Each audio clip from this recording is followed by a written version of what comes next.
Jæja Maggi, til hamingju með góðan sigur á sterku Danmörkuliði. Hvernig líður þér eftir þetta? Mér líður bara vel sko. Þetta var hræðin tennsitur leikur. Tekur smá tíma að jafna sig eftir þetta en við erum bara góðir, bara tilbúið fyrir næsta leik. Já, klár. Fór allt svona samkvæmt planinu þínu?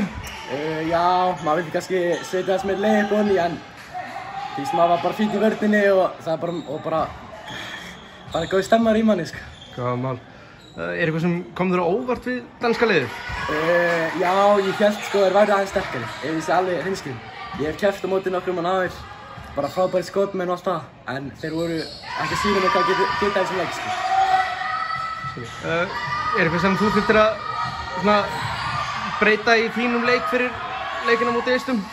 Já, ég held að sé nú bara sóknin aðalega sko, en ef ég fæ það hreint þá erum við bara liðið og ég bara helviti góðir. Og að lokum, hvernig fer þig hérna í Kissigaljó? Þetta er bara helviti næs sko, þetta er bara gott veður og bara stemma þig. Brilliant. Takk alveg fyrir. Takk.